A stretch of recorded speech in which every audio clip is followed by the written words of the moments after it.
इसी से हमने रिलेटेड जैसे हमें आगे बढ़ना है इसके अंदर कि what are key managerial personnel, what are the different kinds of director, what are the powers and responsibilities of KMPs, why KMPs are more important for the company, right? तो हमें ये सब टॉपिक्स आज करना है। बाकी हमने लास्ट क्लास में इंट्रोडक्शन के तौर पे हमने काफ़ी क्या बोलते हैं लीगल पोजीशन ऑफ डायरेक्टर्स के बारे में पढ़ा था कि why directors can act as agents, managing partners or even trustees. Can they be employees of the company or not? So that kind of stuff we did. The most important part of the last class was composition of the board of directors. Composition of the board of directors के हमने independent directors के काफ़ी सारे पढ़े थे points जो हमें बताता है कि हम what we want is that neither that person nor his relatives, they should be not linked with the company as such. उनका कोई मेजर लिंक नहीं होना चाहिए कंपनी से ताकि वो इंडिपेंडेंटली ट्रांसपेरेंसी के साथ इंडिपेंडेंट डायरेक्टर काम कर सके।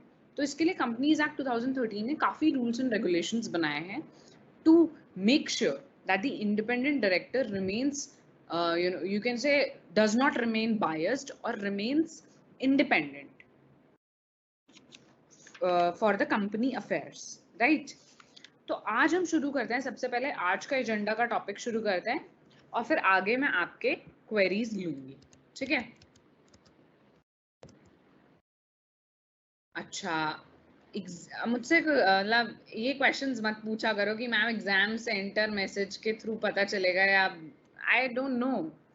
मतलब व्हाट आई नो इज कि मुझे ये सिलेबस है और मुझे ये कंप्लीट कराना है, पढ़ाना है। माय प्रेफरेंसेस कि आपके डाउट्स क्लियर कर दूं और आपका सिलेबस करवा दूं, that's it. I don't know anything else, right? Specially management कैसा चल रहा है एसएल का या फिर कैसे चीजें होती हैं, आई डोंट नो, ठीक है? So I won't be a good person to ask this question to. So without wasting any further time, because मैंने वैसे भी late join करा है, so we'll start with company management, key managerial personnel. अब आपके सामने share हो ही रही है screen. So this is the screen.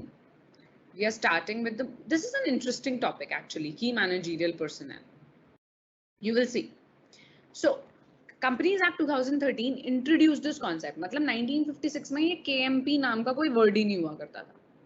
अब सेक्शन 2 सबसेक्शन 51 बोलता है कि केएमपी आर की, मतलब सबसे इंपॉर्टेंट मैनेजरियल, जो मैनेजमेंट देखते हैं कंपनी का, पर्सनल लोग, सबसे इंपॉर्टेंट लोग जो कंपनी का मैनेजमेंट देखते हैं।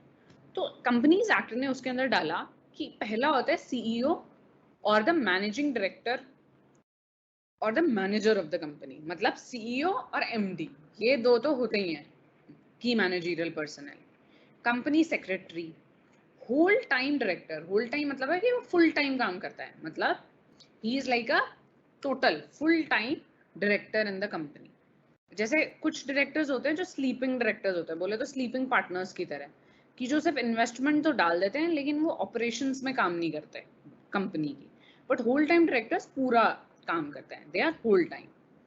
चीफ फाइनेंशियल ऑफिसर, जिसे CFO भी बोलते हैं, और any such officer that has been prescribed as KMP। तो ये सब होते हैं हमारे KMPs। सेक्शन 203 फिर फर्दर बोलता है कि भाई ये जो KMPs हैं उसके लिए वो बोलता है कि हर लिस्टेड कंपनी, लिस्टेड मतलब स्टॉक एक्सचेंज में लिस्टेड कंपनी, और हर पब्लिक कंपनी मतलब वो पब्लिक लिमिटेड वाली कंपनीज जिनका paid up share capital 10 crore या उससे ज्यादा है, उनके पास ये वाले की मैनेजरियल पर्सनल तो होने ही होने चाहिए। तो ये आपको ये जो सेक्शन याद करने की जरूरत नहीं है, लेकिन आपको ये पता होना चाहिए कि रूल 8 के अंदर 10 करोड़ से ऊपर तक की लिमिट डाल रखी है जिसमें ये 3 लोग तो होने ही चाहिए। क्या है वो हमारे जो की मैनेजरियल पर्सनल में आएंगे कंपनी की? मैनेजिंग डायरेक्टर और सीईओ और manager, and in their absence whole time director. अगर ये एमडी या सीईओ नहीं है तो एक whole time director, company secretary and CFO। So rule 8 बोलता है कि हर लिस्टेड कंपनी और हर पब्लिक कंपनी जिसकी पेड अप कैपिटल 10 करोड़ से ऊपर है, उसमें ये वाले लोग हमारे होल टाइम की मैनेजरियल पर्सनल बोले जाएंगे, जो क्या है हमारे managing director, CEO, company secretary, CFO। अच्छा, रूल 8A फर्दर बोलता है कि हर कंपनी, ऊपर क्या था लिस्टेड और पब्लिक कंपनी, अब यहाँ पे बोला है एवरी कंपनी, मतलब प्राइवेट कंपनी भी included, other than a company covered by rule 8, जो ऊपर वाली दो कंपनीज की, उसके अलावा जितनी भी कंपनीज हैं जिनकी पेड अप कैपिटल 5 करोड़ से या उससे ऊपर है, उनके पास एक होल टाइम कंपनी सेक्रेटरी तो होना ही चाहिए। So that is the point. ठीक है, अब क्वेश्चन आता है कि ये जो की मैनेजरियल पर्सोनेल है जो पूरे टाइम कंपनी के मैनेजमेंट के लिए काम करते हैं, वो कैसे अपॉइंट होते हैं? तो हमें नेक्स्ट पॉइंट में क्या कहना है कि भाई ये लोग अपॉइंट कैसे होते हैं, बाय अ रेजोल्यूशन। एक रेजोल्यूशन पास करना पड़ेगा बोर्ड को, मतलब बोर्ड ऑफ डायरेक्टर्स बैठेंगे और फिर वो अपॉइंटमेंट डिस्कस करेंगे, एक बंदे को सिलेक्ट करेंगे, उसका रेम्यूनरेशन और उसका सब कुछ फाइनलाइज करेंगे और एक रेजोल्यूशन पास होगा, राइट? अब ये जो रेजोल्यूशन पास हुआ है और जिसे हमने बनाया है, उसको आरओसी के अंदर भी रजिस्टर करना पड़ेगा, जो आगे कहीं पॉइंट लिखा हुआ ही होगा। तो आरओसी के अंदर आपको बताना पड़ेगा कि भाई ये अब हमारा की मैनेजरियल पर्सनल अपॉइंट हुआ है। आरओसी क्या होता है, registrar of companies. Next, a whole time की मैनेजरियल पर्सनल। अब ये जो आपने की मैनेजरियल पर्सनल रखा है, it can not hold office in more than one company except in it subsidiary company. अब जो की मैनेजरियल पर्सनल होते हैं वो पूरे पूरे टाइम उस कंपनी के लिए ही होते हैं, तो वो एक से ज्यादा कंपनी में नहीं कर सकते, एक्सेप्ट सब्सिडरी कंपनी में कर सकते हैं। मतलब उसी कंपनी से उसके नीचे जो सब्सिडरी कंपनी है उसके अंदर बन सकता है वो सेम सीईओ, लेकिन वो और किसी कंपनी का सीईओ नहीं बन सकता। However, a key managerial personal, जो हमने अभी डेफिनेशन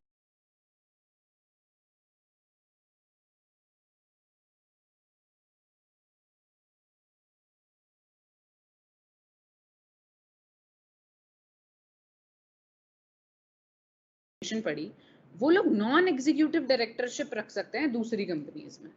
नॉन एग्जीक्यूटिव का क्या मतलब होता है, हमने पिछली बार ही पढ़ा था। What is non executive? Non executive is basically जो day to day functioning of the business में काम नहीं करते, बट वो एक पोस्ट रखते हैं कंपनी में, राइट?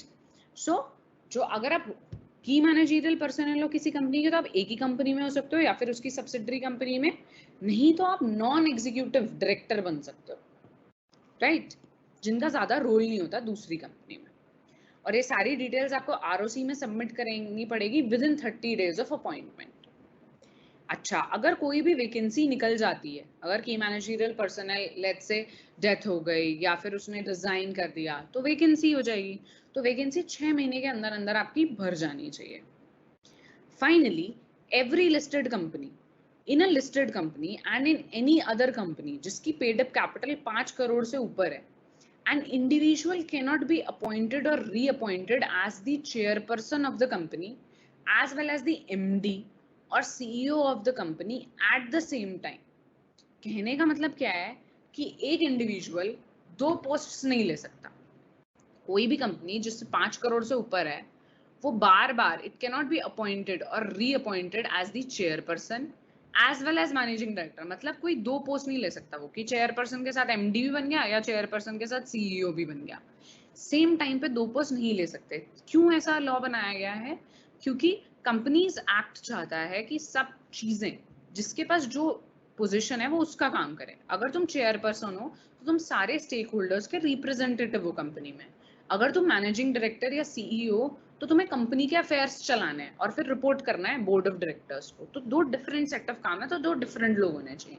तो इसके लिए उन्होंने बोल दिया जो 5 करोड़ से ऊपर वाली कंपनी है उनको ये फॉलो करना चाहिए, लेकिन साथ ही साथ कुछ एग्जेम्पशन दे रखी है, unless the articles of such company provide otherwise. अब आर्टिकल्स ऑफ एसोसिएशन नहीं बोल रखा है कि भाई दोनों चल कर सकते हैं, या फिर the company does not carry multiple businesses. Multiple businesses नहीं है, छोटी मोटी कंपनी है तो ठीक है, दोनों पोस्टों को सेम रख लिया। सो ये कुछ एक्सेप्शंस लगा रखे हैं। हाउएवर 2014 के अंदर मतलब यूजुअली हुआ क्या था कि ये वाला ना लोग मान नहीं रहे थे कि भाई एमडी और वो चेयरपर्सन सेम ही रहेगा, काफी सारे केसेस आ गए थे। सो 2014 में क्या हुआ कि पब्लिक कंपनीज जिसकी पेड अप कैपिटल 100 करोड़ से ऊपर है या जिसका एनुअल टर्नओवर 1000 करोड़ से ऊपर है as per their latest audited balance sheet, और जो मल्टीपल बिजनेसेस में कर रहे हैं, उसके अंदर मे अपॉइंट द मैनेजिंग डायरेक्टर और सीईओ एज द चेयरपर्सन। तो देख रहे हो कि पहले जो स्टैंड था कंपनीज एक्ट का कि सेपरेट हो, वो सेपरेट कर नहीं पाई। तो एंड में सारे बिजनेस स्टेक होल्डर्स ने एक्चुअली में वहां पे गए थे कॉर्पोरेट अफेयर्स में कि भाई ऐसे नहीं चलेगा, ये रूल तो गलत है। सो फाइनली 2014 के अंदर ये रूल आ गया कि भाई ठीक है, एमडी और सीईओ और चेयरपर्सन एक ही बंदा हो सकता है। So in affect a company, मतलब ये जितनी भी बार बार रेगुलेशंस लगाए गए उसका इफेक्ट क्या हुआ? In effect a company may opt for not separating the position of chairperson and MD by adding a clause in its articles. It is not a compulsion to separate the position. तो एक बार मैं check कर लूंगी आज एक बार दोबारा, but मेरे ख्याल से ये चाहते थे कि कंपलसरी हो जाए, लेकिन ये हो नहीं पाया। So it's a very interesting case, जो मैं कभी अगर जैसे लास्ट क्लासेस में अगर टाइम बचा so I will tell you about it, कि ये असल में इंडिपेंडेंट अलग ही होने चाहिए, और कंपनीज एक्ट चाहता था कि ये लॉ इंप्लीमेंट हो जाए, बट वो हो नहीं पाया। Right. Section 203 provides that if a company contravenes the provisions, मतलब ये जो अभी हमने केएमपी के प्रोविजंस पढ़े हैं, अगर कोई नहीं मानता है तो 1 लाख से 5 लाख तक का उसे फाइन हो सकता है, और हर डायरेक्टर और की मैनेजरियल पर्सनल जो जिसने ये नहीं माना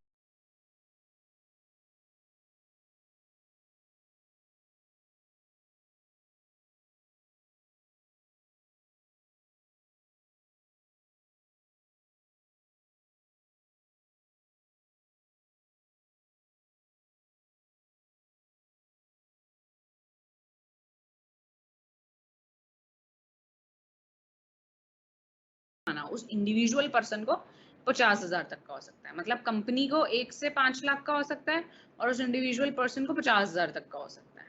right. So this are the point of key managerial personal.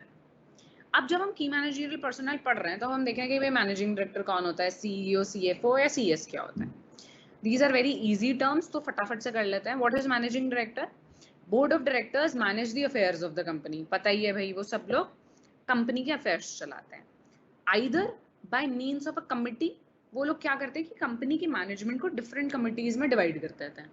ठीक है, तो बोर्ड ऑफ डायरेक्टर्स या तो कमिटीज के थ्रू मैनेज करते हैं, या फिर वो अपॉइंट कर देते हैं एक मैनेजमेंट का बंदा, जिसे हम बोलते हैं managing director, whole time director, या एक मैनेजर अपॉइंट कर देता है जो ओवरलुक करता है अफेयर्स ऑफ द कंपनी। ठीक है, सो companies must opt between two modes of management, या तो वो एमडी को हायर करेंगी या मैनेजर को हायर करेंगी। ठीक है, दोनों एक साथ नहीं हायर कर सकती, क्योंकि एक ही बॉस होना चाहिए। Right.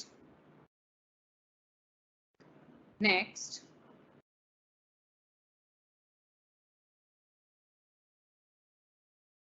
next important point here is,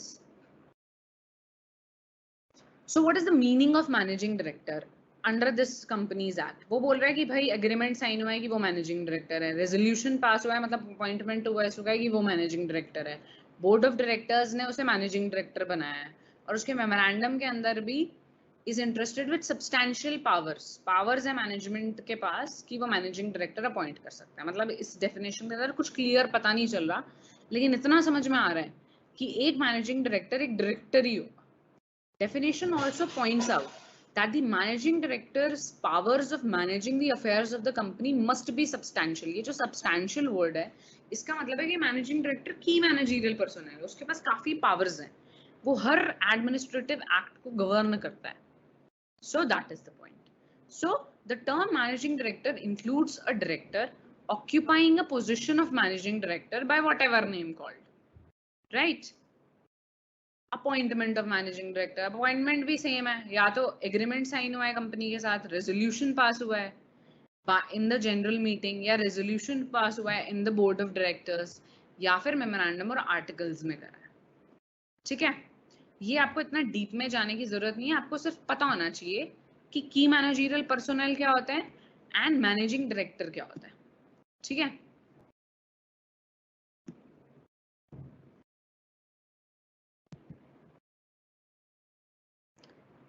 just a सेक। सो अभी तक हमने जो की मैनेजरियल पर्सनल के बारे में पढ़ा, एनी क्वेश्चन टिल नाउ?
अच्छा स्क्रीन नहीं दिखाई दे रहा है।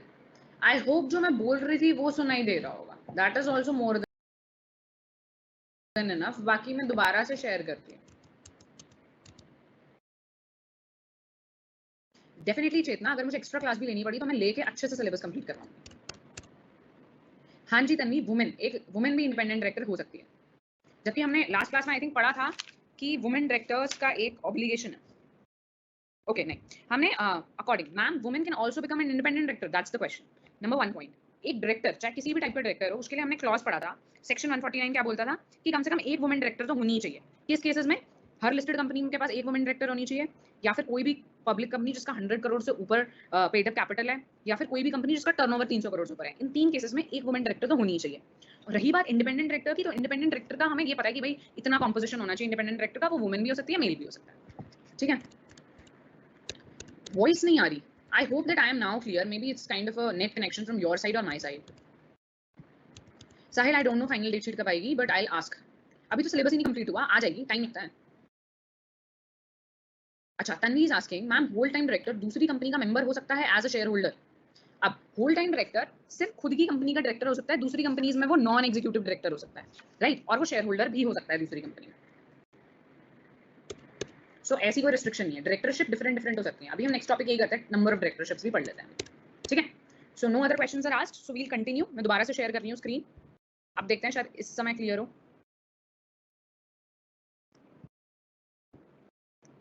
ओके,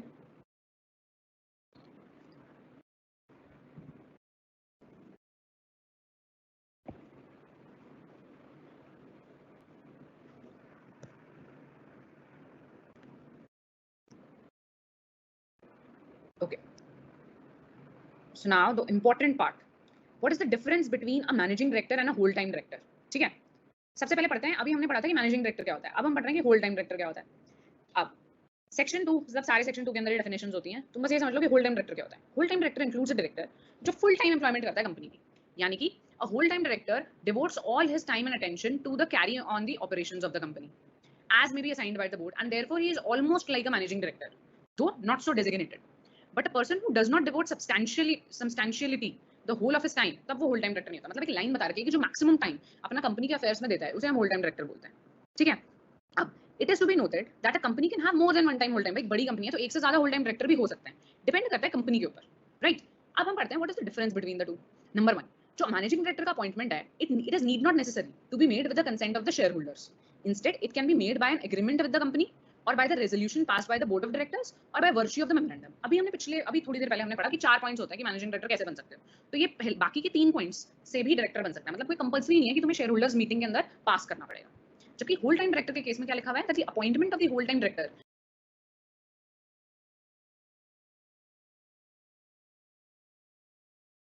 से आपको शेयर होल्डर से परमिशन लेनी पड़ेगी, रेजोल्यूशन पास करना पड़ेगा।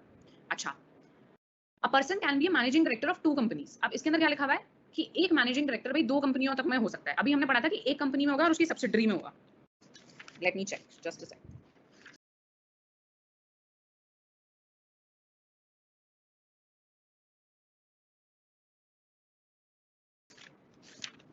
It's a very interesting chapter. पता है यही एक यूनिट है जिसमें थोड़ा दिमाग लगाना पड़ता है, बाकी सारे यूनिट्स तो काफी नॉर्मल है आई थिंक। तो इस वजह से इस वाले यूनिट को समझने में थोड़ा ज्यादा टाइम लग सकता है क्योंकि इसमें काफी सारे नंबर्स एंड फिगर्स हैं। हाँ जी, तो जैसा कि हमने अभी पढ़ा था कि क्लियरली हमने पढ़ा था, अच्छा हमने पढ़ा था कि होल टाइम की मैनेजरियल पर्सनल जो है एक कंपनी से ज्यादा नहीं हो सकता except in it subsidiary company. However a key managerial personal can take up non executive directorship. ये हमने पढ़ा था कंपनीज एक्ट के अंदर की मैनेजरियल पर्सनल के अंदर। अब की मैनेजरियल पर्सनल के अंदर जो डिफरेंट डिफरेंट लोग आते हैं जैसे CEO, CFO, managing director, company secretary, whole time director, उनके अपने अपने रूल्स भी हैं। तो क्लियरली मैनेजिंग डायरेक्टर 2 कंपनियों तक में तुम हो सकते हो। होल टाइम डायरेक्टर क्योंकि तुम होल टाइम हो तो तुम किसी और कंपनी में होल टाइम डायरेक्टर नहीं हो सकते, लेकिन तुम एक नॉर्मल डायरेक्टर या शेयर होल्डर हो सकते हो दूसरी कंपनी में, ठीक है? अब मैनेजिंग डायरेक्टर के पास सब्सटैंशियल पावर्स होती हैं, मतलब बहुत ज्यादा पावर्स होती हैं, that is discretionary powers to make the decision. So important policy matters में करता है। लेकिन जो होल टाइम डायरेक्टर होता है उसके पास पावर्स उसके एम्प्लॉयमेंट कॉन्ट्रैक्ट के ऊपर बेस्ड होती हैं। क्यों? क्योंकि टेक्निकली मैनेजिंग डायरेक्टर एक बड़ा टाइटल है as compare to whole time director. तो कहने का मतलब ये है कि ये बंदा हाई लेवल पे आता है एज कंपेयर टू WTD। अच्छा, managing director can not coexist with the manager. अभी हमने पढ़ा था कि दोनों में से एक, क्योंकि चाहे मैनेजर रखो या मैनेजिंग डायरेक्टर रखो, दोनों में बात एक ही है, तो कोई एक ही जना होगा। लेकिन whole time director can be appointed with a manager, मतलब होल टाइम डायरेक्टर तो एक से ज्यादा भी हो सकता है and it can be appointed as a manager. अब मैनेजर क्या है? मैनेजर वो है जिसके पास, वो एक इंडिविजुअल है जिसके पास क्या बोलते हैं, subject to the control and direction of the board of directors, has the management of the whole affairs of the company और a big part of the company, and it includes a director और any other person occupying the position of a director. Simple सी बात ये है कि भाई manager होते हैं जिसके पास सब्सटेंशियल पावर है, लेकिन कितनी पावर है ये डिपेंड करेगा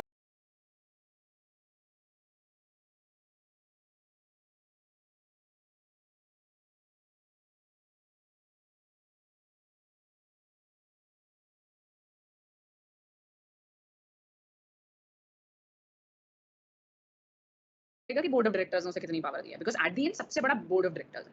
बोर्ड ऑफ डायरेक्टर्स के अंदर डिफरेंट डिफरेंट लेवल्स के की मैनेजरियल पर्सनल्स हैं, right? What is the difference between a manager and a managing director? Manager may not be a director of a company, but a managing director has to be director. अब ये तो भाई simple सा difference है, नाम का difference है। Manager वो इंडिविजुअल भी हो सकता है जिसको बोर्ड ऑफ डायरेक्टर्स ने पावर दे रखी है कि वो सब्सटैंशियल या कुछ अफेयर्स ऑफ द कंपनी चलाएगा। यहाँ पे तो वो डायरेक्टर ही होगा। There can not be more than one manager, एक ही मैनेजर हो सकता है। There may be more than one managing director in a company, for example MD and joint MD. Manager क्या हो गया, हिल गया, हाँ there you. Manager has the management of whole और substantially whole of the affairs of the company, मतलब ये wider है, जबकि managing director has substantial powers of the management which would not otherwise be exercisable by them। ठीक है, a manager में भी appointed under contract of service या फिर रेजोल्यूशन पास हो जाता है। बट मैनेजिंग डायरेक्टर्स के अंदर चार तरीके हैं। कौन से चार तरीके थे? वही एग्रीमेंट या तो साइन हो जाए, रेजोल्यूशन पास हो जाए जनरल मीटिंग में, बोर्ड ऑफ डायरेक्टर्स ने अपॉइंट कर दिया, या फिर मेमोरेंडम और एओए के अंदर लिखा हुआ है। मैक्सिमम रेम्यूनरेशन जो एक मैनेजर को मिल सकती है can not exceed 5% of the net profits, लेकिन एक मैनेजिंग डायरेक्टर को 10% तक का मिल सकता है। सो क्या लिखा हुआ है? Where there are more than one managing director the maximum remuneration will be limited to 10% of the net profits. Who is a company secretary? Company secretary जो है उसकी प्रिस्क्राइब्ड क्वालिफिकेशंस और अपॉइंटमेंट्स होती हैं। ऑफ कोर्स वो CS का paper pass करता है फिर वो बन जाता है, right? So the point here is कि कंपनीज सेक्रेटरीज एक्ट 1980 के तहत वो सीएस ग्रांटेड है, इस वजह से वो उसे हम कंपनी सेक्रेटरी बोलते हैं। कंपनी सेक्रेटरी क्या काम करता है एक बार पढ़ लेते हैं, वैसे कुछ इंपॉर्टेंट नहीं है ज्यादा, बट पता होना चाहिए जब हम की मैनेजरियल पर्सनल पढ़ रहे हैं तो। So company secretary is basically someone who looks after the affairs of the company और more than that insider trading में है, ठीक है।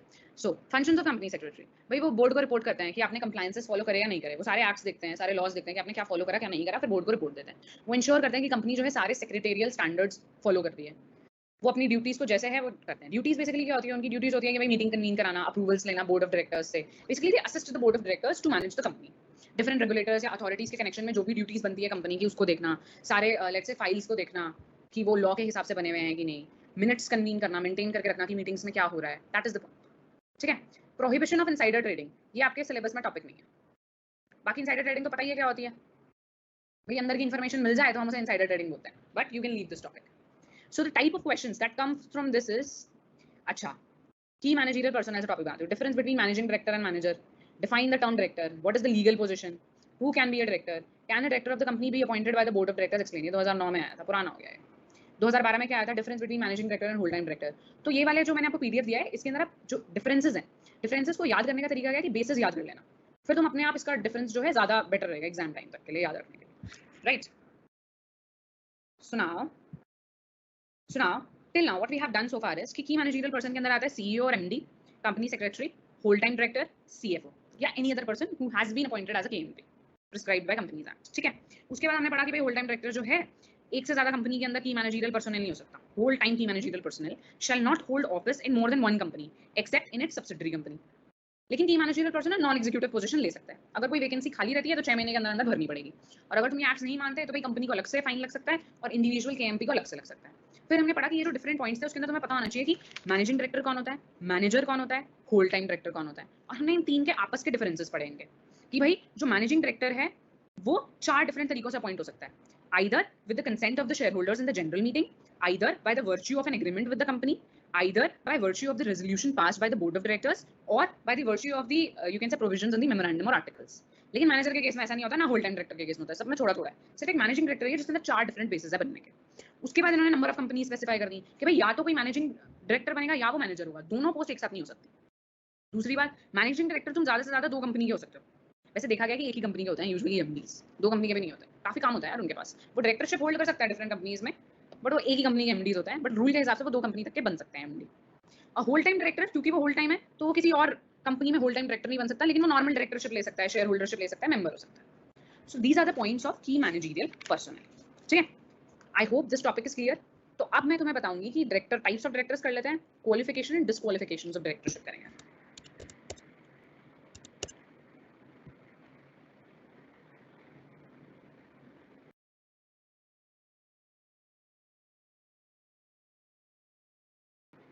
अच्छा साहिल मैम, सिलेबस आप लोगों के पास नहीं है तो मैं भी व्हाट्सएप के अंदर शेयर कर दूंगी। एंड आई डोंट केयर कि इको के सर क्या कर रहे हैं।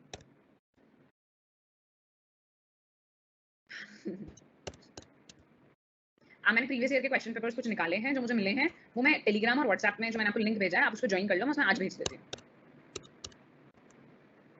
मैम मैनेजरियल रेम्यूनरेशन करना, मैनेजरियल रेम्यूनरेशन का पॉइंट है डिफरेंस में, तुम्हें डिफरेंसेस के बेसिस पता होने चाहिए, तभी तो उसमें एक पॉइंट है रेम्यूनरेशन का। अच्छा सेक्रेटेरियल ऑडिट, सेक्रेटेरियल ऑडिट क्या होता है? चलो ये तुमने पूछ ही लिया तो मैं बता देती हूँ, वैसे तुम ये स्किप कर सकते हो टॉपिक। व्हाट हैपेंस इज कि कंपनी सेक्रेटरी का काम होता है जितने भी लॉज हैं उन सबका क्या कंपनी उन्हें अबाइड कर रही है या कुछ भी मिसिंग है तो वो उन्हें बोर्ड ऑफ डायरेक्टर्स के पास रिपोर्ट लेके जाते हैं और फिर वो फॉर्मेलिटीज पूरी करते हैं। तो कंपनी सेक्रेटरी का काम है कि कंपनीज एक्ट अच्छे से इंप्लीमेंट हो रहा है या नहीं, ये उनका मेन काम है, राइट। सो सेक्रेटोरियल ऑडिट क्या होता है कि भाई हर लिस्टेड कंपनी या हर कंपनी जो भी प्रिस्क्राइब करा गया है कंपनी सेक्रेटरी वाले एक्ट के अंदर, उन सबको एक ऑडिट करना होता है। दैट इज सारे मतलब टेक्निकली ये जो कंपनी सेक्रेटरी है ये लोग ऑडिट करते हैं कि जो जो कंपनीज एक्ट के रूल्स है क्या वो फॉलो हुए या नहीं, और उसके बेसिस में वो एक रिपोर्ट बनाते हैं जिसे हम बोलते हैं सेक्रेटेरियल ऑडिट रिपोर्ट। और ये ऑडिट कौन करता है? कंपनी सेक्रेटरी करता है, और ये वो फॉर्म नंबर MR3 करके कुछ जो है रजिस्ट्रार ऑफ कंपनीज को दे देता है। That is the point of secretarial audit. और इसके अंदर जैसे इन्होंने बोल रखा है कि हर लिस्टेड कंपनी, हर पब्लिक कंपनी जिसकी paid up share capital 50 crore से ऊपर है या जिसका टर्नओवर 250 करोड़ से ऊपर है, उसको तो सेक्रेटोरियल ऑडिट कराना कंपलसरी है। मतलब सेक्रेटोरियल ऑडिट अगर तुम 50 करोड़ से नीचे जा रहे हो तो कराना कोई कंपलसरी नहीं है, क्योंकि कंपनी सेक्रेटरी का काम ही यही होता है। बट अगर तुम एक थ्रेशोल्ड के ऊपर जाते हो तब तो तुम्हें 100% सेक्रेटोरियल ऑडिट कराना पड़ेगा अपनी कंपनी का, और उसकी रिपोर्ट जाएगी आपकी ROR के पास। ठीक है, that is the point.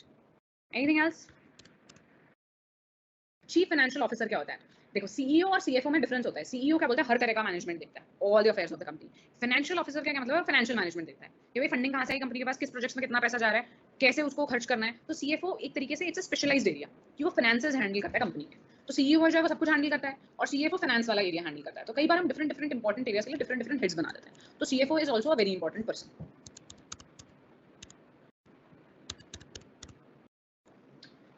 Gulzar, it doesn't matter कि तुम व्हाट्सएप ग्रुप में हो या नहीं, तुम टेलीग्राम या व्हाट्सएप में से किसी एक में भी रहो तो मैं दोनों जगह भेजूंगी question papers. Meeting through video conferencing topic cover करना है? हाँ, हमने ये तो क्लास में भी करा था। ये तो हमने उसमें करा था ना, ऑनलाइन रजिस्ट्रेशन ऑफ कंपनी वाले चैप्टर के अंदर, वो पीछे वाला चला गया वो। And it's nothing to be covered, it's just a one liner thing, nothing more than that. पता होना चाहिए, वीडियो कॉन्फ्रेंसिंग भी करा सकते हैं। बाकी जब हम मीटिंग्स एंड प्रोसीडिंग्स करेंगे तो उसमें आ ही जाएगा ये पॉइंट। गुलजार, मुझे पता नहीं था कि डेट शीट आ चुकी है, I will check and I think जो डेट शीट आई है फिर वही फाइनल होगी। ऑफ कोर्स ऐसे रोज रोज में ना डेट शीट बदल दी जाती है, right. So now the question has been asked so far. अब हम इस चैप्टर को कंप्लीट करने के लिए हमने डायरेक्टर से रिलेटेड पार्ट बचा है, अब मैं वो शेयर कर रही हूँ।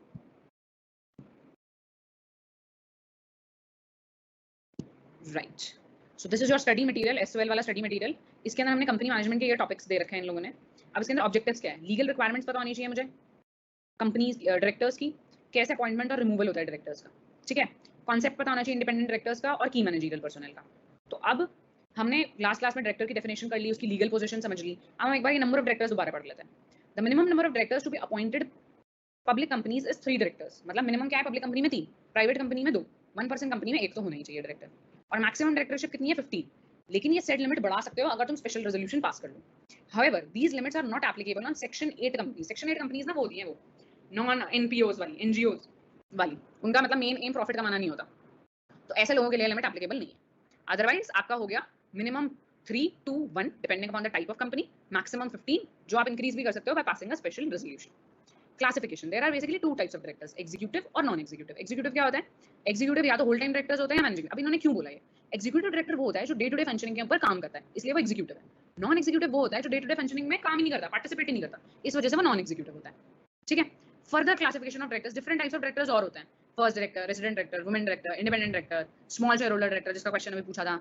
तो ये हम सबसे लास्ट में करेंगे टॉपिक, क्योंकि इस स्टडी मटेरियल के अंदर इसका डिटेलिंग नहीं दे रखा है, तो मैं इसे अलग से बता दूंगी अभी, ठीक है। अभी हम उससे ज्यादा इंपॉर्टेंट टॉपिक करेंगे, that is appointment and removal of directors.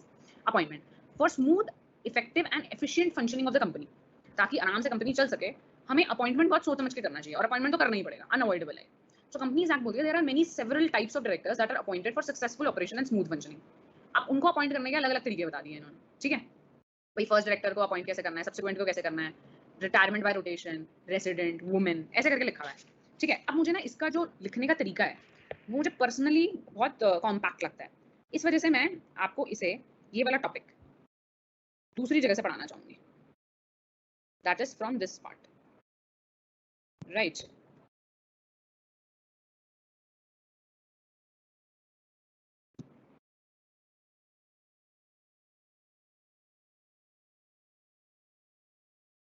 ये रहा,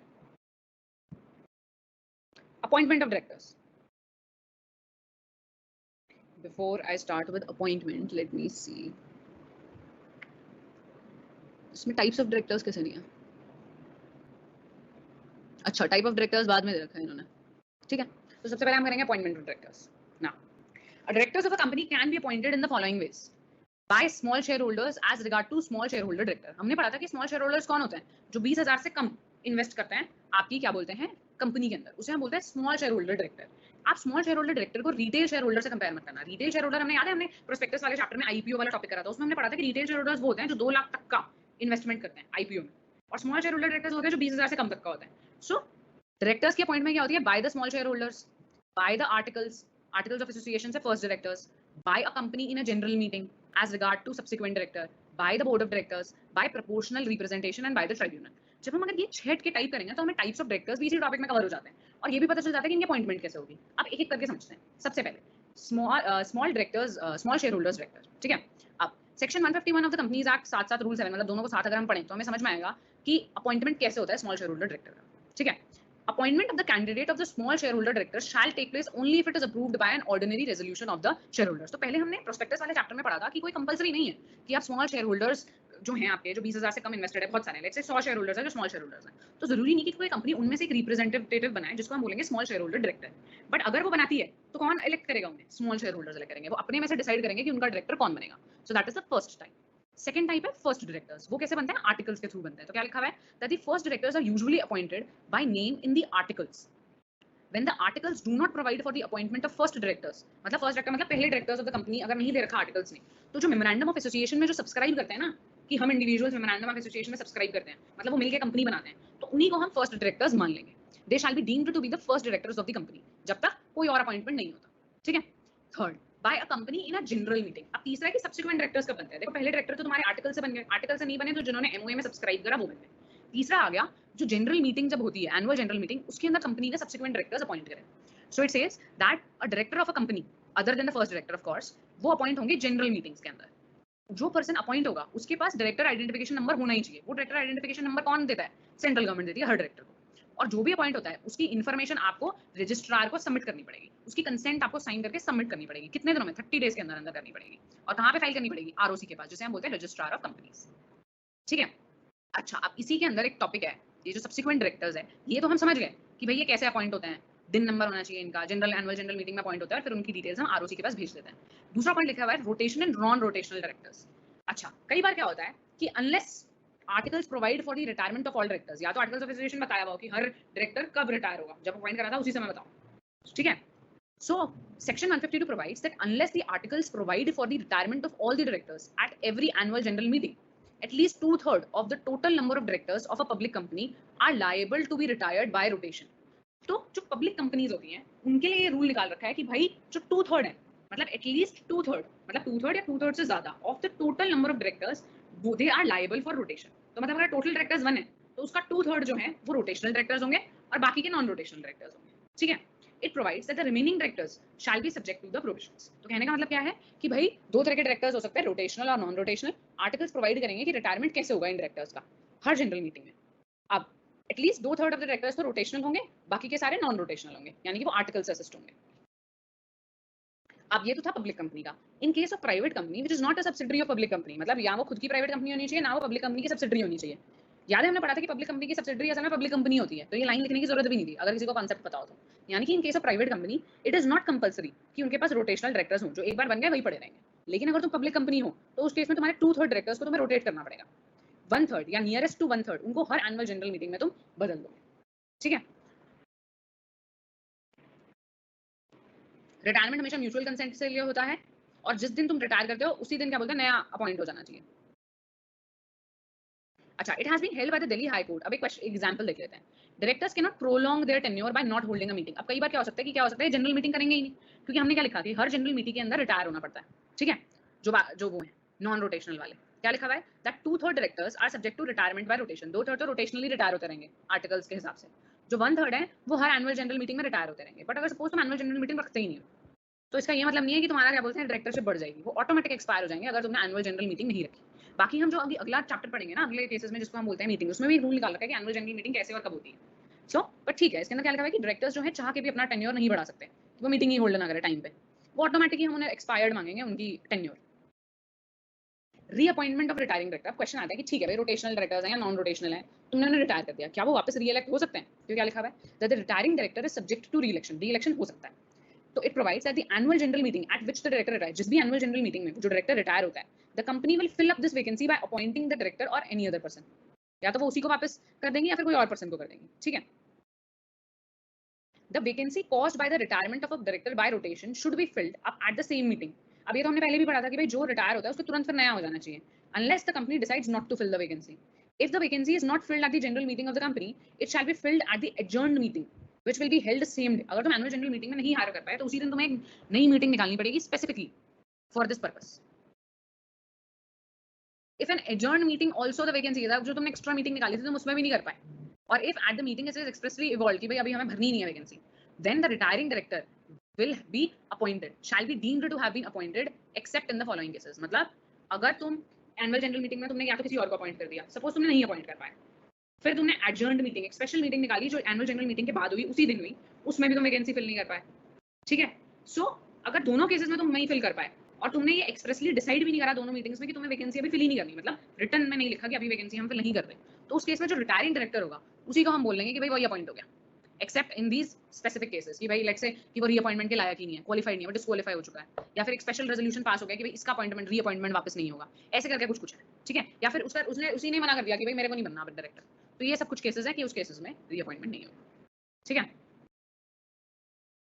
सो अपॉइंटमेंट ऑफ डायरेक्टर्स का अगर हम थ्योरी समरी देखें तो इस बुक की खासियत है कि इसमें समरी दे रखी है, अगर किसी को इतना सब कुछ बड़ा नहीं पड़ रहा तो वो सिर्फ इतना सा पढ़ लेगा तो भी उसका काम हो जाएगा। तो क्या लिखा हुआ है, that in case no provision is made. पहला पॉइंट है कि या तो आर्टिकल्स के अंदर अपॉइंटमेंट के बारे में लिखा हो, जैसे फर्स्ट डायरेक्टर का तो मेमोरेंडम के सब्सक्राइबर्स हो जाते हैं, सो या तो आर्टिकल्स में लिखा हो या फिर मेमोरेंडम के सब्सक्राइबर्स को ही हम फर्स्ट डायरेक्टर्स मान लेंगे। दूसरा, जो भी पर्सन सब्सिक्वेंट डायरेक्टर बनता है उसका डिन होना चाहिए और डिक्लेरेशन साइन होना चाहिए कि भाई हाँ वो डायरेक्टर है और उसके पास सारी क्वालिफिकेशंस हैं डायरेक्टर बनने की।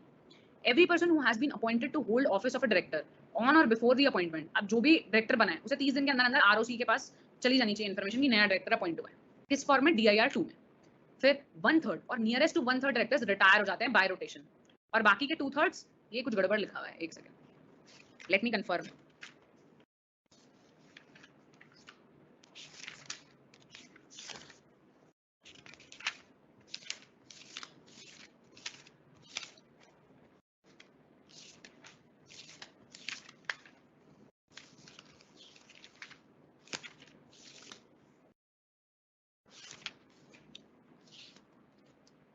Section 152 provides that out of 2/3 directors subject to retirement by rotation, 1/3 must retire at every annual general meeting.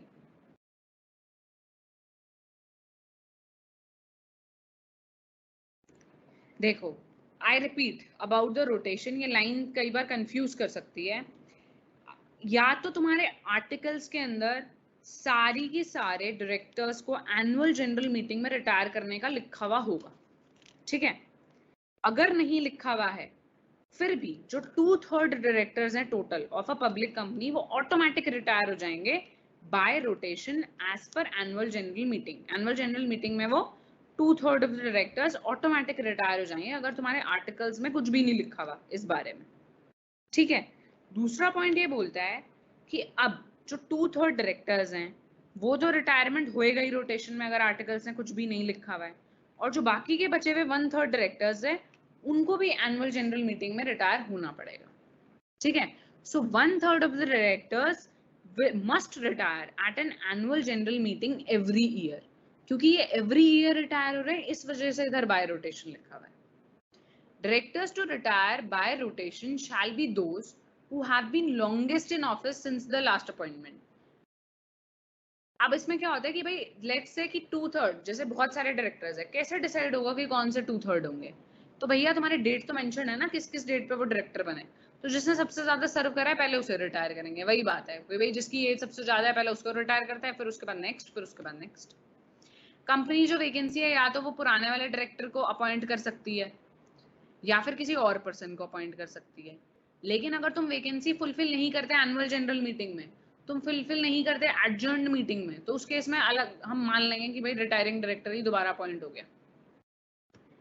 Persons other than retiring director can also stand for directorship by depositing a sum of 1 lakh. ये हमने इतना detail में नहीं पढ़ा है, ये point आपको याद करने की जरूरत नहीं है, लेकिन बाकी इसके अंदर लिखा हुआ है ये कि भाई कि अगर कोई और पर्सन, अगर तुमने कोई और पर्सन अपॉइंट करा है तो उसे जब वो अपॉइंट होता है तो उसे 1 लाख रुपए जमा करने पड़ते हैं, तभी मतलब वो तभी उसका कैंडिडेचर माना जाता है। लेकिन ये सिर्फ पब्लिक कंपनीज के लिए लॉ है, ठीक है। फाइनली तो आपने अपॉइंटमेंट ऑफ डायरेक्टर्स के अंदर हमने क्या क्या कर लिया कि भाई स्मॉल शेयर होल्डर्स जो है, स्मॉल शेयर होल्डर डायरेक्टर्स बनते हैं, स्मॉल शेयर होल्डर्स मिलकर अपॉइंट करते हैं small shareholder director. Articles appoint करते हैं फर्स्ट डायरेक्टर्स, अगर आर्टिकल्स अपॉइंट नहीं करते तो subscribers to memorandum of association appoint करते हैं। कंपनी की एनुअल जनरल मीटिंग में सब्सिक्वेंट डायरेक्टर बनते हैं। लास्ट पॉइंट क्या था? By the board of directors. ये रहा तुम्हारा, हाँ ये आ गया तुम्हारा, या तो स्मॉल शेयर होल्डर्स, या तो आर्टिकल्स, या सब्सिक्वेंट डायरेक्टर्स, या by the board of directors, by the tribunal and by proportional. तो अब हम इसको देख लेते हैं कि ट्राइब्यूनल कब बोलता है कि भाई ये डायरेक्टर बनेगा। जब उसे लगता है कि डायरेक्टर अपॉइंट करना पड़ेगा, कोई चला गया केस में, तो हम इसे ये वाला पॉइंट समझते हैं। Okay, bye the board of directors. भाई सेक्शन 161 क्या बोलता है? भाई बोर्ड ऑफ डायरेक्टर्स के पास भी पावर होती है कि वो अपॉइंट कर सकते हैं।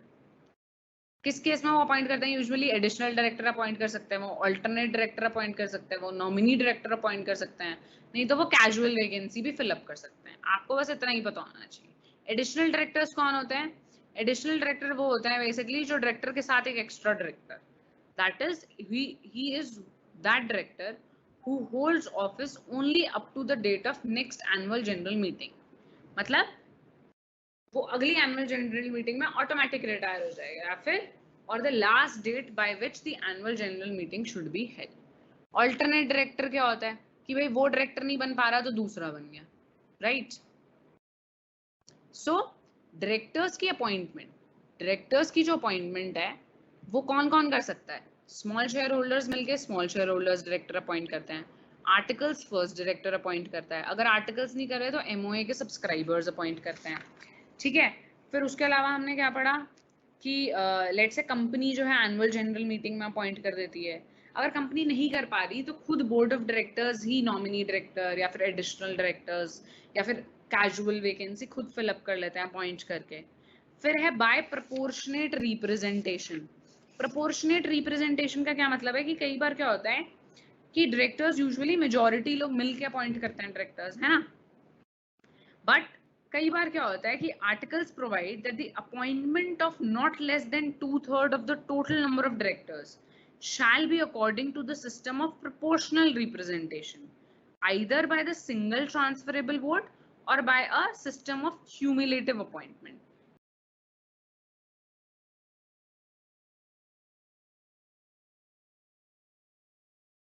कहने का मतलब क्या है कि कई बार ये हो सकता है कि सिर्फ हम सारे डायरेक्टर्स को हम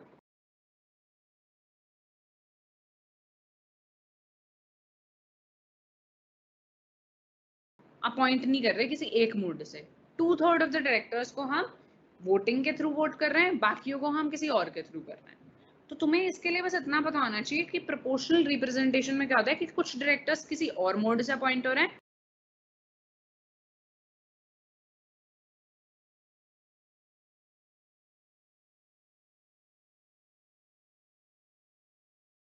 कुछ डायरेक्टर्स किसी और मोड से अपॉइंट हो रहे हैं, ठीक है। लास्ट केस है कि ट्राइब्यूनल अपॉइंट कर रहा है। यानी कि ट्राइब्यूनल के पास पावर है कि हो सकता है कि कोई माइनॉरिटी शेयर होल्डर्स चले गए कोर्ट के पास कि भाई हमारे हित में तो कोई काम ही नहीं हो रहा है, तो कोर्ट जो है ऑर्डर कर सकता है कि आप माइनॉरिटी डायरेक्टर को हम एक अपॉइंट करेंगे. So what happens is that the tribunal has the power to appoint the directors for the purpose of prevention of what? Prevention of any oppression or any mismanagement against the company or against the shareholders of the company, right? Tribunal may make an order for the appointment of such number of persons as director as it requires it. जरूरी नहीं है कि वो एक ही director बोलेगा tribunal, वो 4 5 6 जितने चाहे डायरेक्टर अपॉइंट करने के लिए बोल सकता है.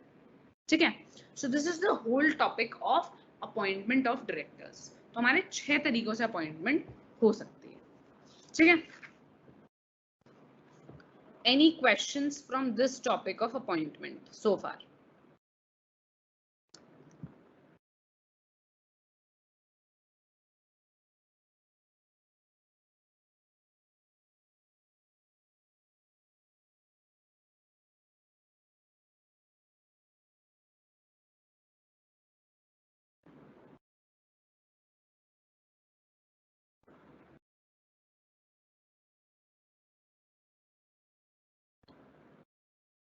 अच्छा, Rahman is asking appointment by third party क्या होता है, एंड सुष्मिता इज आस्किंग कि एडिशनल डायरेक्टर क्या होता है. आई होप कि अब एडिशनल डायरेक्टर क्लियर हो गया. आपने 115 पे एक क्वेश्चन पूछा था.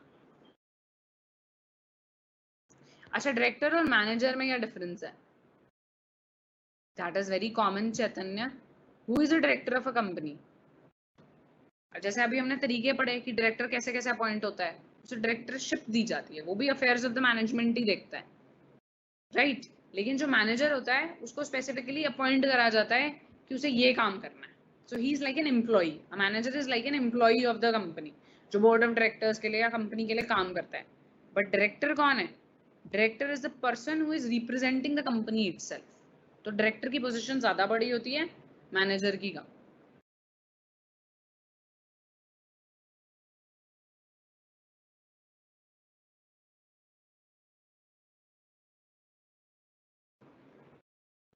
ये टॉपिक तो मैं ऑलरेडी सेंड कर चुकी हूँ. साहिल इज आस्किंग कि 20,000 वाले तो बहुत सारे होंगे, तो हम किसको सिलेक्ट करेंगे? तो होता क्या है कि जब एनुअल जनरल मीटिंग होती है तो सारे स्मॉल शेयर होल्डर्स को बुलाया जाता है, नोटिस दिया जाता है बाकायदा. अब वो जो लोग मीटिंग में अटेंड करते हैं उसमें वोटिंग होती है, जिसको मैक्सिमम वोट्स मिलते हैं उसको हम बना देते हैं director. It's like an democracy का सिस्टम है भाई. स्मॉल शेयर होल्डर में से 4 लोगों ने हाथ उठा दिया कि हम बनना चाहते हैं डायरेक्टर, फिर वोटिंग शुरू हो जाएगी, फिर जिसे वो लोग अपॉइंट करेंगे वो हो जाएगा.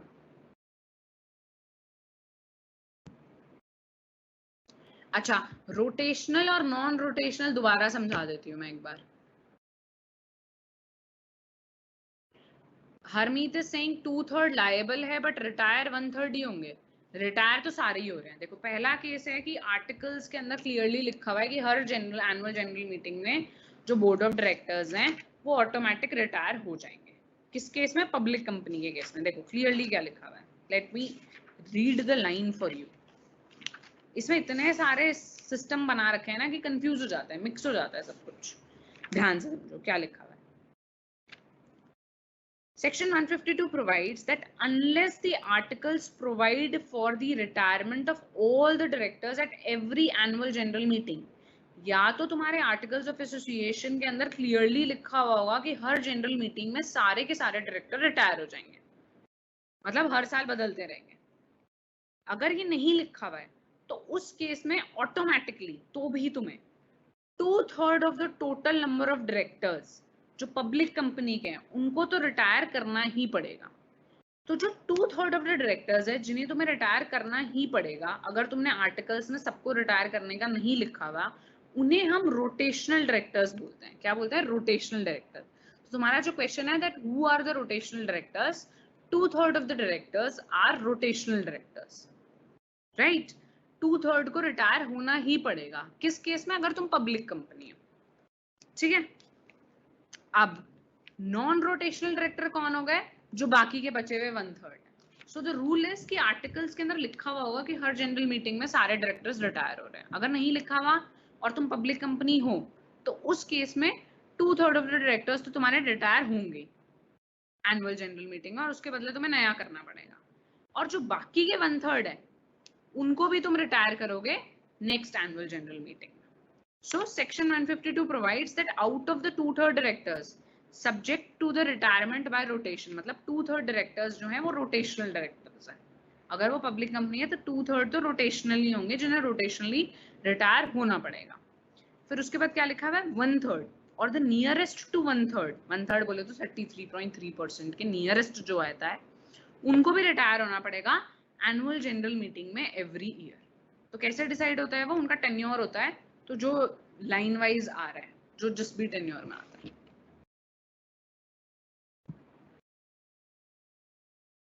So Keemti is saying that 2/3 of the directors retire by rotation. Yes, if your articles is not saying anything and you are a public company, ठीक है, and 1/3 of the directors retire in the annual general meeting. तो बस words का फर्क है कि भाई 2/3 of the directors तो retire हो रहे हैं by rotation, और जो 1/3 directors हो रहे हैं वो retire हो रहे हैं at every annual general meeting. अच्छा, Divanshi is asking what is an adjourned meeting. Let me show you.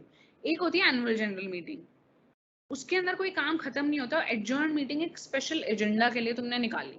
So what it is saying कि if the vacancy is not fulfilled at the annual general meeting of the company, it shall be filled at the adjourned meeting which will be held same day. मतलब एक special तुम meeting निकालोगे जिसे हम बोलेंगे adjourned meeting, जो इसी case के लिए निकली है, ठीक है, जो सेम डे निकलेगी, सेम टाइम पे निकलेगी of the next week unless it is an annual Friday. तो क्या लिखा हुआ है, it shall be filled by an adjourned meeting which will be held on the same day or same time of the next week unless it is a national holiday. Harmeet is saying audit committee करा दो। करा देंगे audit committee, सब कुछ कराऊंगी मैं। Who is a nominee director? Nominee director क्या होता है बेसिकली कि भाई नॉमिनल लिखा हुआ है कि नॉमिनी, हमारा स्पेलिंग थोड़ा गड़बड़ है लगता है। Let me check.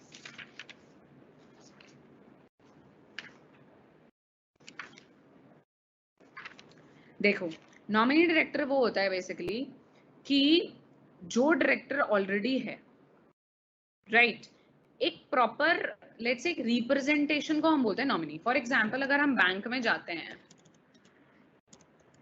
तो बैंक के अंदर नॉमिनी बोलते हैं, तो मेरे नाम का अकाउंट है तो मैंने किसी को नॉमिनी बना दिया। So the nominee director is कि एक पर्टिकुलर क्लास ऑफ पीपल को एक नॉमिनेट कर देता है। तो फॉर एग्जांपल लेट्स से कि हमने एग्जांपल करा था बैंक का, तुमने बैंक डिफरेंट बैंक से या तो तुमने किसी फाइनेंशियल इंस्टीट्यूशन से बहुत बड़ा लोन लिया है, तो वो एक अपना एक नॉमिनी को डायरेक्टर बना देंगे। सो एक जब particular type of stakeholder जिसका कुछ इंटरेस्ट है कंपनी में, वो अपने किसी रिप्रेजेंटेटिव को डायरेक्टर बना देता है, तो हम उसे नॉमिनी डायरेक्टर बोलते हैं।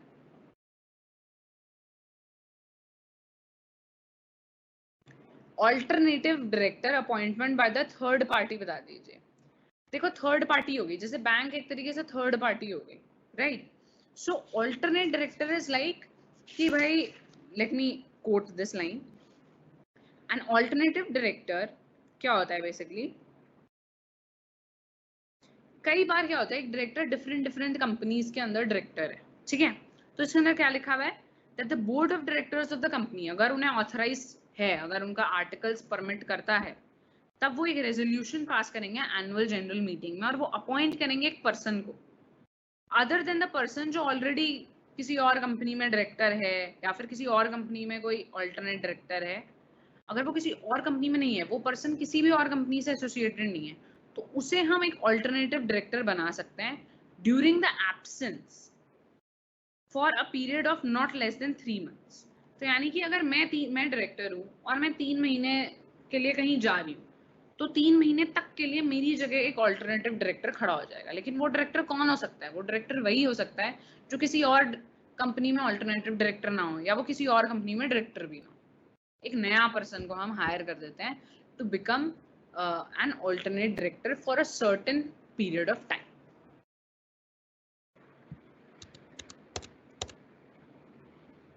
Appointment of directors by the central government, ये यूजुअली होता है पब्लिक कंपनीज के केस में। तो कई बार क्या होता है कि सेंट्रल गवर्नमेंट का बहुत बड़ा स्टेक होता है, जैसे 50% जो ऊपर सेंट्रल गवर्नमेंट के पास है, तभी वो पब्लिक कंपनी है। तो वो अपॉइंट कर देते हैं डायरेक्टर्स, जिसे हम बोलते हैं appointment of directors by central government. CEO is superior. पता है ये ना लाइन मुझे बोलनी ही नहीं चाहिए कि कौन किससे सुपीरियर है। सीईओ और होल टाइम डायरेक्टर दोनों की मैनेजरियल पर्सनल है, ठीक है, कंपनी टू कंपनी डिपेंड करता है।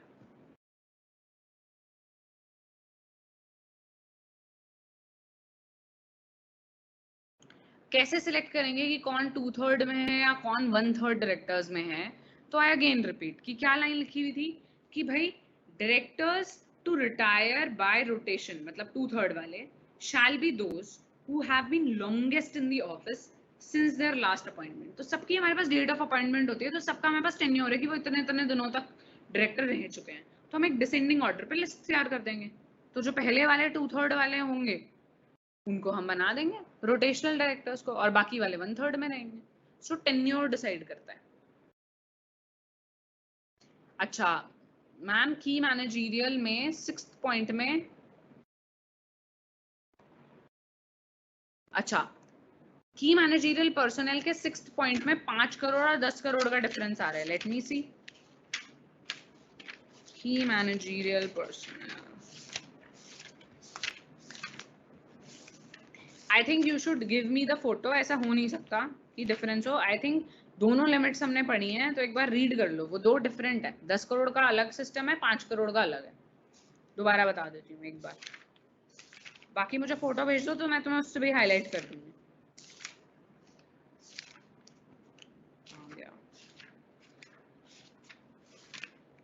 It's a very big chapter. हाँ ये रखी मैनेजर पर्सन का 6th पॉइंट। देखो 6th पॉइंट के अंदर लिखा हुआ है कि अगर तुम्हारा लिस्टेड कंपनी 5 करोड़ से ऊपर की शेयर कैपिटल रखती है तो उस केस में चेयरपर्सन और मैनेजिंग डायरेक्टर और सीईओ सेम नहीं हो सकता, अनलेस वही आर्टिकल्स में कर रखा है कि हो सकते हैं एक साथ, या कंपनी के मल्टीपल बिजनेसेस नहीं है। तो तुम कह रहे हो तुम्हारे में ये 5 करोड़ की जगह 10 करोड़ लिखा हुआ है। सो लेट मी चेक कि सेक्शन 203 का चेंज हुआ है क्या। Just a sec. Section 203,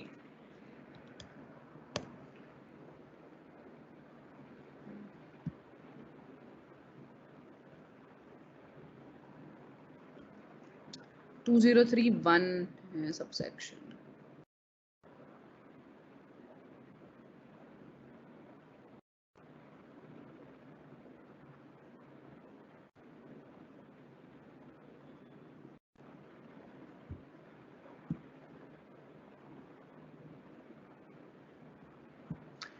Every listed company and every other public company having a paid up share capital of 10 crore rupees or more have whole time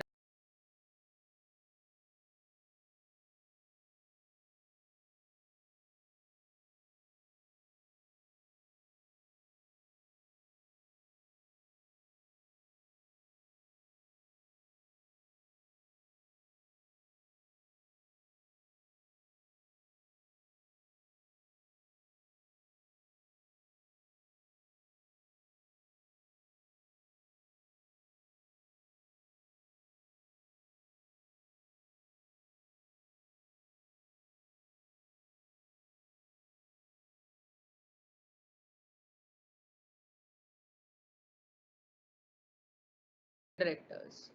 Yes, it is now 10 crores. You are right. ये it is now 10 crores effective from 1st April.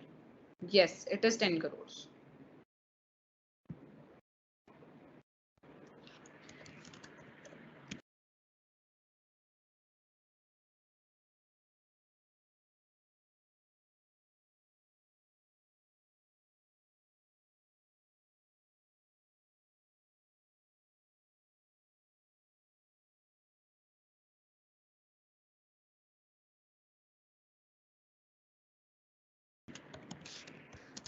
मतलब यही जो मैं discussion बोल रही थी कि company मतलब गवर्नमेंट चाहती थी कि एमडी और जो क्या बोलते हैं चेयरपर्सन है उसका रोल अलग रहे, लेकिन क्योंकि स्टेक होल्डर्स नहीं माने इस वजह से टाइम टू टाइम इसके अंदर क्या हुआ है कि लिमिट्स और बढ़ा दी गई हैं कंपल्शन की, कि ताकि चाहें कंपनीज तो वो एक ही रह सके।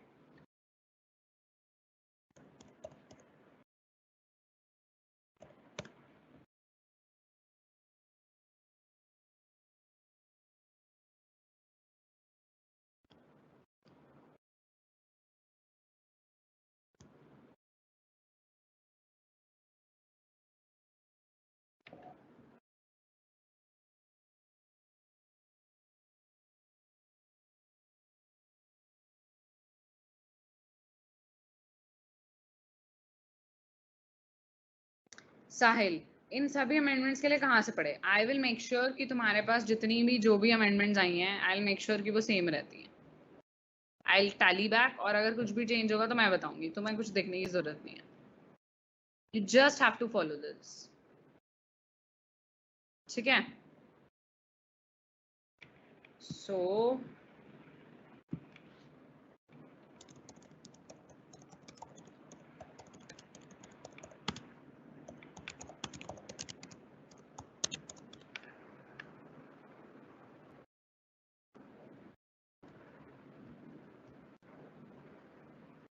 हाँ जी, तो एक बंदा मुझसे पूछ रहा है, इसमें एक बड़ा अच्छा क्वेश्चन था, वैसे वो ऑब्वियस क्वेश्चन था। जब आईआरएस मैंने जब पढ़ा था तो मेरे भी दिमाग में यही क्वेश्चन था। रहमान का क्वेश्चन है भाई, जनरल मीटिंग में रिटायरमेंट होती है तो फिर ये हर साल में जनरल मीटिंग होता है तो रिटायरमेंट भी होती रहेगी? यस, इसमें मैं आपको शेयर करती हूँ इसके अंदर विंडो, जस्ट अ सेकंड। हाँ जी, वेयर इज दिस, ये देखो,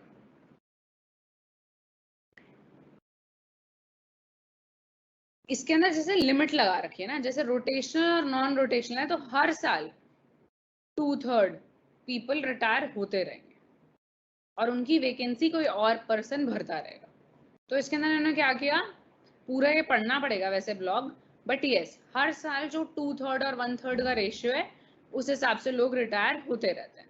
तो ये एग्जाम्पल पढ़ना पड़ेगा कि क्यों 6 में से 2 रिटायर हुआ और बाकियों का क्या हुआ, right? It's a big thing, but yeah the point here is that yes, अब सर्टेन प्रोपोर्शन, या तो तुम्हारे आर्टिकल्स के अंदर क्लियरली लिखा हुआ है कि हर डायरेक्टर हर एनुअल जनरल मीटिंग में रिटायर हो रहा है, नहीं तो 2/3 वाले तो रिटायर होते ही रहेंगे और फिर उन जिन्हें हम बोलते हैं रोटेशनल डायरेक्टर्स, और बाकी के 1/3 को हम अलग से एनुअल जनरल मीटिंग्स में रिटायर करते हैं,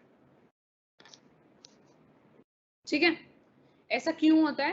ताकि जो भी नए नए लोग, what are directors? Directors are basically they are the shareholders का रिप्रेजेंटेशन। तो हम रोटेशन क्यों करते रहते हैं बार बार? ताकि हर बार एक नया रिप्रेजेंटेटिव आए और कोई भी मतलब किसी के पास एक्स्ट्रा पावर ना रहे। Everybody has the right to be a director in the company and take part in the affairs of the company if it wants.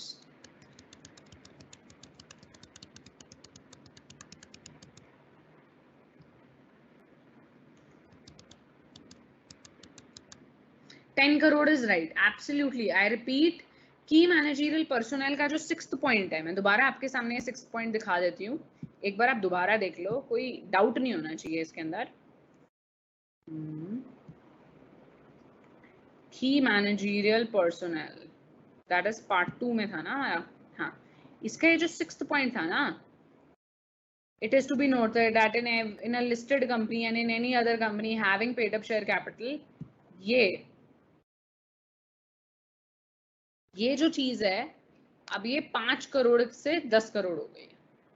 So, यानी कि हर लिस्टेड कंपनी जिसकी paid up share capital 10 crore या 10 करोड़ से ज्यादा है, so an individual can not be appointed as the chairperson भी और एमडी भी, या फिर चेयरपर्सन भी और सीईओ भी। वो एक टाइम पे दो चीजें नहीं कर सकता अगर तुम्हारी paid up share capital 10 crore से ऊपर है। कब वो कर सकता है? अगर भाई उसका आर्टिकल अलाउ करता है या फिर कंपनी के लिमिट मल्टीपल बिजनेसेस नहीं है, ठीक है? Any other doubt? Okay, so let's move ahead. आज हमने थोड़ा लेट भी शुरू करा था, अब बस थोड़ा सा पार्ट बचा है तो वो भी एक बार देख लेते हैं, राइट? एक्स्ट्रा क्लास ले रहे हैं, अच्छा एक्स्ट्रा 10 मिनट ही ले लो, है ना? Okay, So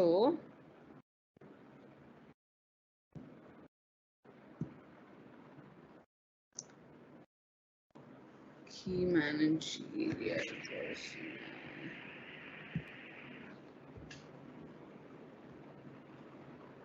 Achha, so this is not the I want.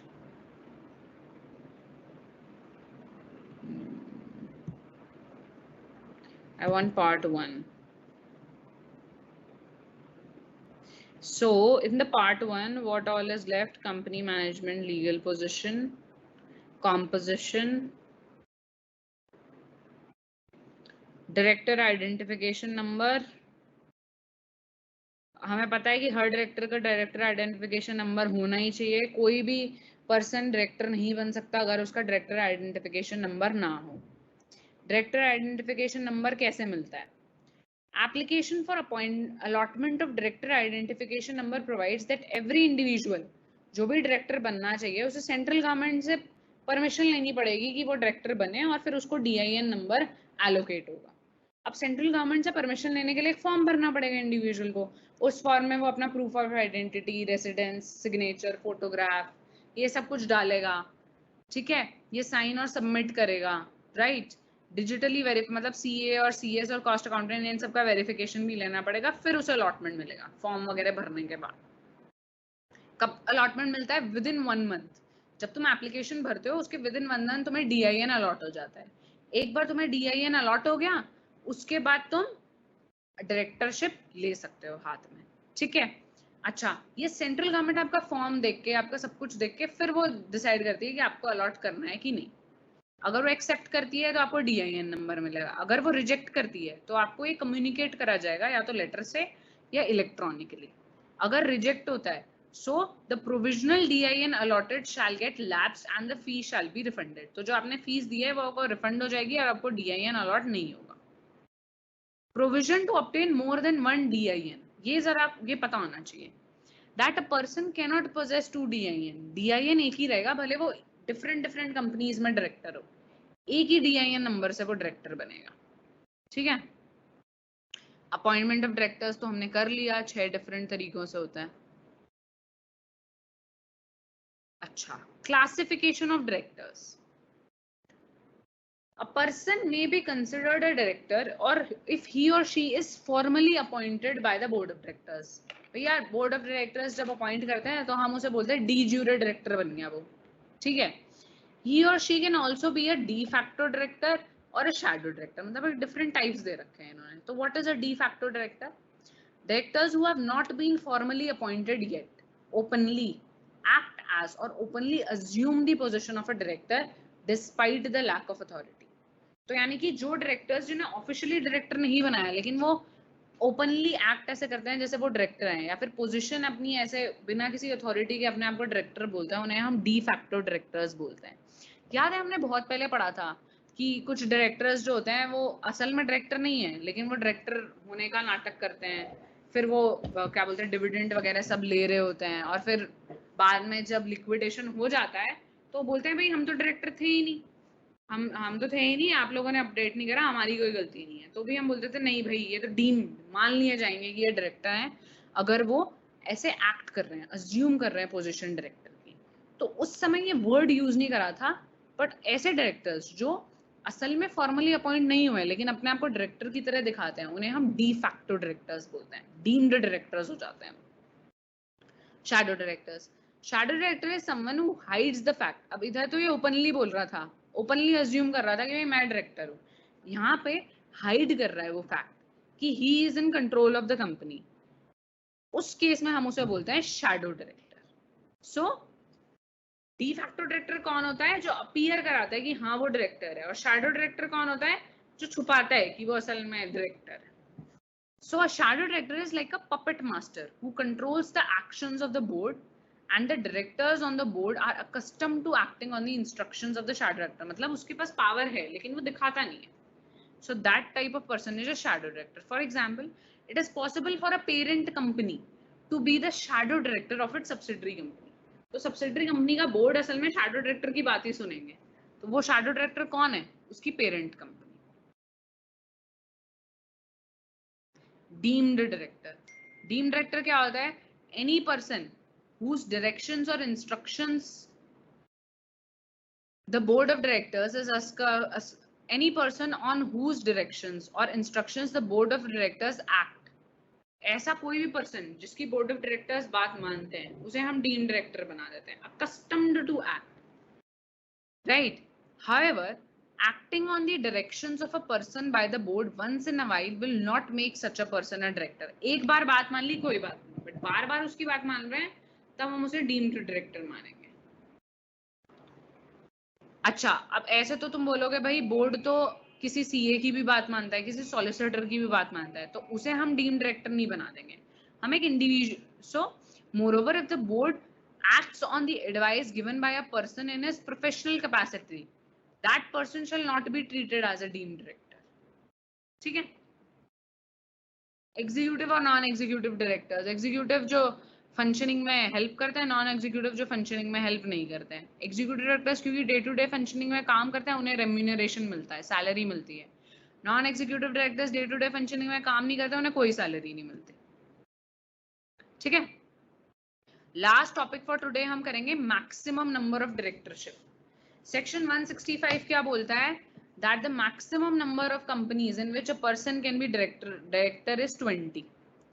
While calculating this figure 20, alternate director या फिर directorship in private companies either in holding or subsidiary company shall be included। मतलब 20 मतलब हर type of director, चाहे तुम alternative director हो तो भी तुम director तो थे। So again, out of 20 directorships, the maximum number of public companies in which a person can be appointed as a director should not exceed 10। मतलब वैसे ओवरऑल लिमिट 20 है, लेकिन अगर तुम पब्लिक कंपनीज के अंदर डायरेक्टर हो तब तुम्हारी 10 है limit. The members of the company by passing a special resolution, अगर वो स्पेशल रेजोल्यूशन पास करते हैं तो हाँ वो ज्यादा के भी डायरेक्टर बन सकते हैं। अगर कोई पर्सन 20 से ज्यादा या फिर अगर पब्लिक कंपनी की बात करें या 10 से ज्यादा जगह डायरेक्टर है एक, तो with in 1 year, so if a person holds office as a director in more than the mentioned limit, then within 1 year from the commencement of this act he shall choose his companies। मतलब जब ये act आया था तो उन्हें option दिया गया था कि एक साल के अंदर अंदर चूज कर लो तुम किसके डायरेक्टर रहोगे, बाकी सब जगह से रिजाइन कर दो। So the maximum directorships that an individual can hold including alternate directorship is 20, लेकिन public companies के लिए 10 है। To compute the limit of public companies, directorships of private company which is either holding or subsidiary of public company will also be included। मतलब सब कुछ include करेंगे, हर type of directorship। ठीक है? So company management के अंदर अब हमारा एक टॉपिक बचा है अलग से जो हमें ढंग से पढ़ना है, that is एक बार क्वालिफिकेशन हमने वैसे पढ़ लिया था, बट नेक्स्ट क्लास में जब मैं शुरू करूंगी तो मैं एक बार दोबारा से तुम्हें डायरेक्टरशिप की क्वालिफिकेशन के बारे में बता दूंगी और डिसक्वालिफिकेशन के बारे में हम देखेंगे। ठीक है? Otherwise the rest of the chapter is done. So I would suggest कि प्लीज आप इस यूनिट को बहुत लाइटली ना लें, आप इसको पढ़ लें, और इसमें बहुत सारे क्वेश्चंस आते हैं, जैसे आज भी काफी सारे क्वेश्चंस पूछे गए, तो आप पूछते जाएं साइड बाय साइड। ठीक है? अपॉइंटमेंट ऑफ डायरेक्टर्स हो गया, क्लासिफिकेशन हो गया।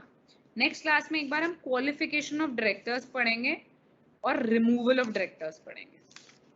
ठीक है? बाकी हो चुका है। So in the next class we'll study qualification and removal of directors once more, and then we'll go back to meetings and proceedings। That is the last chapter for this unit।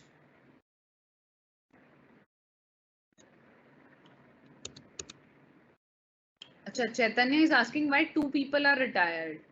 अच्छा, वो 2 उस example के अंदर ना वो ratio था ना 2/3 वाला, उसके हिसाब से, उसके लिए वो पूरा एग्जाम्पल पढ़ना पड़ेगा। बट वो कह रहा था कि भाई अगर तुम पब्लिक कंपनी हो और तुम्हारे आर्टिकल्स में नहीं लिखा हुआ कि सब लोग रिटायर होंगे हर एनुअल जनरल मीटिंग में, जो होने चाहिए हिसाब से, तो भाई तुम्हें इस प्रपोर्शन के लोगों को तो रिटायर करना ही पड़ेगा। ठीक है?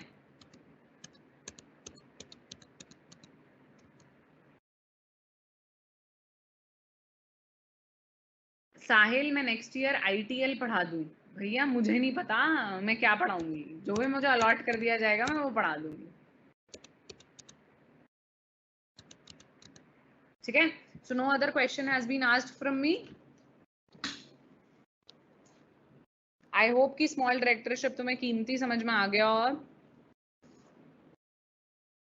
Thank you so much for today's class. I'll just leave the class now.